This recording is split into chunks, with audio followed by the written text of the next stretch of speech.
रघुवर दास जो थे वो कोई भी चीज़ को निर्णय लेने में तुरंत निर्णय लेते थे।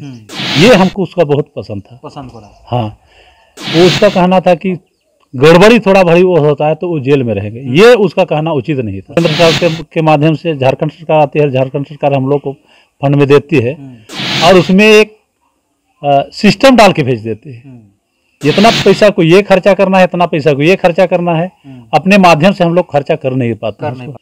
नमस्कार, मैं हूं संजीव कुमार और आप देख रहे हैं वेब समाचार। पूरे झारखंड में पंचायत चुनाव को लेकर सरगर्मी धीरे धीरे तेज होते जा रहे हैं।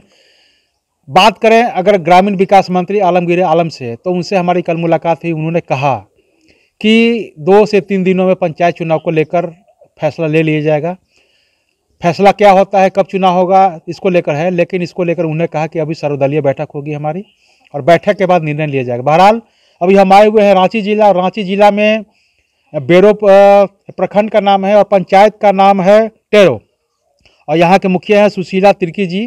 तो इनसे जानेंगे कि जनता ने इनको 5 साल प्लस 1 साल यानी 6 साल का टाइम दिया। इन 6 सालों में इनके द्वारा क्या कुछ विकास का काम किया गया, डेवलपमेंट का काम किया गया, ऐतिहासिक काम किया गया। चूँकि ये खुद महिला है, महिलाओं के उत्थान के लिए क्या कुछ किए हैं, रोजगार को लेकर क्या किए हैं। उनके बगल में बैठे हुए हैं इनके पति हैं और ग्राम प्रधान सेवक भी हैं, ग्राम प्रधान भी हैं। तो इनसे जानते हैं कि चूँकि ये इनके पति भी हैं, पांचू उराव जी नाम है उनका, तो सहयोग करते हैं अपने पत्नी के डेवलपमेंट में, कार्य में जो भी करते हैं, सामाजिक कार्यक्रम करते हैं। तो इसको लेकर भी तो उनसे भी हम जानेंगे कि क्या कुछ सहयोग करते हैं आप अपने पत्नी को इस पंचायत में विकास को लेकर के। तो पहले तो आपको वेब समाचार में आपको सुशीला जी बहुत बहुत स्वागत है जी, बोलिए। बहुत बहुत धन्यवाद। मेरा नाम है सुशीला तिर्की, ग्राम पंचायत टेरो की मुखिया हूँ। ये बताइए कि जनता आपको 5 साल के लिए मौका दिया था, तो इन 5 सालों में आपके द्वारा क्या कुछ विकास का काम किया गया? हाँ, किए हैं जी। पीसीसी हुआ, जल मीनार हुआ, शमशान सेट हुआ, नाला हुआ, नली गली जितना है। हाँ, नली गली भी है जी। चलिए, तो ये चूँकि महिला है, आधी आबादी है, कैमरे के पीछे हर कोई को बोलने की हैबिट नहीं होती है, बहरहाल दिक्कत हो रहा है। बहरहाल हम उनके पति से जानते हैं, पांचू राव जी से, कि आपकी पत्नी मुखिया है और आप खुद भी एक समाज सेवी हैं। तो कितने लोगों को प्रधानमंत्री आवास योजना के द्वारा मकान मिला, कितने शौचालय बने, पेंशन कितना बना, इसके साथ साथ राशन कार्ड क्या हुआ, ऐतिहासिक कार्य क्या हुआ, उसके उनसे जानते हैं। जी, मेरा नाम पंचू राव हुआ और मोहगांव के ग्राम प्रधान भी हैं। तो यहाँ जैसे शौचालय आज हम लोग का रेवेन्यू विलेज 5 है और 5 रेवेन्यू विलेज में मिला के लगभग शौचालय 1200 आसपास बना है और प्रधानमंत्री आवास लगभग 600 आसपास बना है और वृद्धा पेंशन करीब 650 आसपास हम लोग के माध्यम से बना है। जी। राशन कार्ड कितना बना? राशन कार्ड पहले से भी बना हुआ था और हम लोग के आने के बाद में भी कम से कम हम 250 आसपास हम लोग के आने के बाद में बना, जो आपके कार्यकाल में बना। हम लोग का कार्यकाल में बना। अच्छा, ये बताइए कि आपके कार्यकाल में कोई ऐसा काम जो आपको लगे कि ये मैंने जो किया है ऐतिहासिक कार्य है? हम ये कहना चाहेंगे, जो गरीब जनता जो है आज इंदिरा आवास मिल रहा है, वृद्धा पेंशन जो मिल रहा है, ये चीज़ में जो मैंने और पंचायत में देखते हैं तो लगता है कि मैंने कहीं मैंने पैसे वैसा लिया जाता है, पैसा कमीशन वगैरह, कमीशन कहीं मैंने देखते हैं तो। लेकिन हमारा पंचायत में हम ये चीज़ होने नहीं दिए। हाँ, हमारा पंचायत जो भी आपने डेवलपमेंट में काम किया, भ्रष्टाचार मुक्त होकर काम किया और आपने एक सार्वजनिक रूप से नंबर भी जारी किया। हाँ, हम ये कहना चाहते हैं कि हमरे रहते में चाहे इंदिरा आवास हो या तो कोई भी योजना हो, हम इस योजना में जो भी योजना चलता है उसमें किसी में लेन देन करने नहीं दिए हैं, लेन देन करने नहीं दिए हैं। हाँ, अगर हमसे छुप के अगर कोई किया होगा तो उसको हम नहीं जानेंगे। हमारे पास अगर कोई आता है, कोई कह दे कि मैंने BLW 200 रुपया मांग रहा है, तो हम अगर हमारे पास वो चीज़ आता है तो हम उसको भी हम दबाव करते हैं, दबा देते हैं। हाँ ये चीज़ हमारा अच्छा, आपके पंचायत में आ रहे थे लोगों से आपका जो है पता पूछते हुए लोगों से, तो कई लोगों ने कहा कि हालांकि 8-10 लोगों से करीब 10 लोगों से बातचीत हुई होगी हमारी। 8 लोगों ने कहा कि मुखिया जी जो है इनके द्वारा जो कार्य किया गया है, मुझे नहीं लगता है कि पूर्व के मुखिया के द्वारा हुआ या आगे जो भी आएगा मुखिया वो कर पाएगा। बहरहाल अगर 1-2 की बात कहें तो उन्होंने कहा कि मुंह-देखा काम करते हैं और जो उनके समर्थक होते हैं उन्हीं को काम करते हैं। तो इसके बारे में क्या कहेंगे? उसके बारे में हम कहना चाहेंगे, देखिए हमारे पास पंचायत है, चुनाव लड़ते हैं, कोई ना कोई मान के चलिए हमसे अगेंस्ट रहता है, नाखुश होंगे, लेकिन वैसा बात नहीं है। हम जितना भी लोग आते हैं, चाहे हम वो अगेंस्ट भी है, तो हमको उसको कभी हम वापस हमें होने नहीं दिए हैं, वो वापस होने नहीं दिए हैं। हमारा क्षमता होना चाहिए कि हम इस काम को कर सकते हैं, उसको हम वापस होने नहीं दिए, नहीं होने दिए। लेकिन कहने वाला का तो हम मुंह पकड़ के नहीं चल सकते हैं, बंद नहीं करते। उनका तो कहना था कि जो बिचौलिए होते हैं वो बिचौलियों के द्वारा भी कमीशन वगैरह लेते हैं, ऐसा तो कुछ मालूम नहीं है। मैंने उनसे पूछा कि अगर आप बताइए कि आप किसी पे दोषारोपण कर रहे हैं तो उसका कोई पुख्ता सबूत है आपके पास? बिना सबूत के आप किसी पे आरोप नहीं लगा सकते हैं।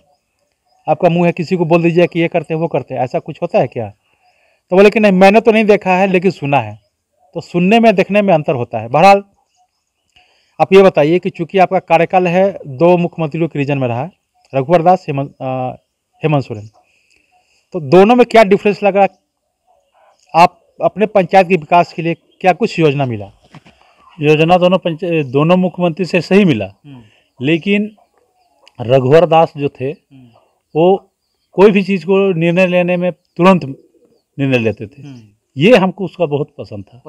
हाँ, लेकिन उसका एक कहना उसका उचित नहीं था, क्योंकि वो भी जनप्रतिनिधि है, और उस जनप्रतिनिधि के अलावा वो उसका कहना था कि गड़बड़ी थोड़ा बड़ी वो होता है तो वो जेल में रहेंगे, ये उसका कहना उचित नहीं था। हाँ, उसका सुझाव, हाँ उसको सुझाव देना उचित था कि भाई गड़बड़ ना हो, ये कहना उसका कहना बहुत उचित था। लेकिन सीधे जेल जाएगा ये कहना उसका हम उसी बात में हम सहमत नहीं हैं। उस बात से सहमत नहीं। उस बात से जिस तरह से आप प्रतिनिधि हैं, इसी तरह से हम भी अपने पंचायत का प्रतिनिधि हैं, तो कहना तो उचित नहीं है। बहरहाल ये बताइए कि चूंकि इस पंचायत के मुखिया जो है खुद महिला है, तो महिलाओं के उत्थान के लिए क्या कुछ योजना है, समिति है जो वो महिला आत्मनिर्भर बन सके?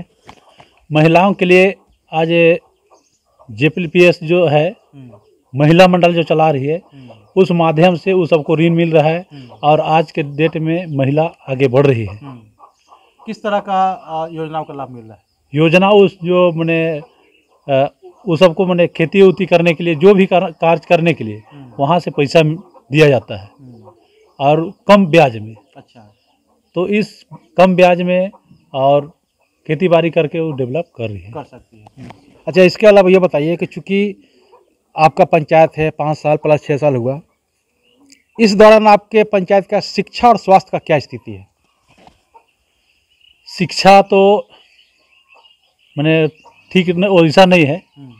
कहने का मतलब ये है कि जो लॉकडाउन जो चल रहा है, इस कारण से बच्चा का जो भविष्य जो है थोड़ा अंधकार में चल रहा है। अच्छा, क्योंकि बच्चा स्कूल नहीं जाने के कारण से अगर घर में भी परिवार पढ़ाना चाहता है तो वैसा देहात में नहीं संभव है, मतलब उस तरह का सुविधा नहीं है।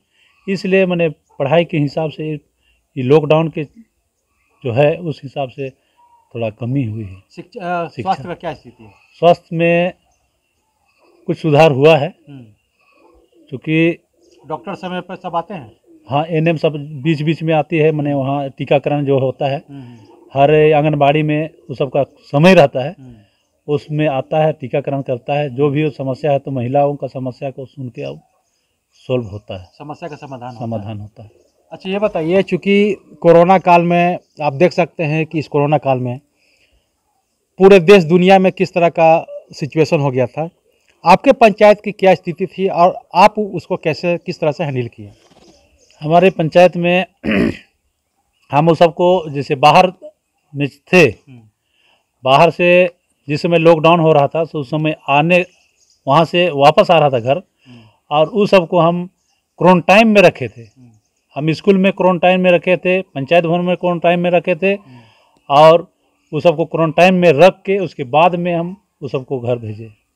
मतलब जो बाहर से आ रहे थे पहले उसको क्वारंटाइन सेंटर में दिए, उसके बाद वहाँ से जब पता चला कि ये कोरोना का मरीज नहीं है तो वो अपने घर जा सकते थे।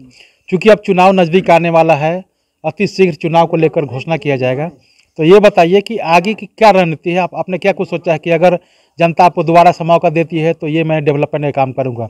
राज्य सरकार और केंद्र सरकार की योजनाएँ हैं, वो तो जो भी मुख्यमंत्री जो भी मुखिया आएंगे वो काम करेंगे, लेकिन कुछ अलग से करने के लिए आपने सोचा होगा ना कि अगर जनता हमें दोबारा से मौका देती है तो मैं ये काम करूँगा।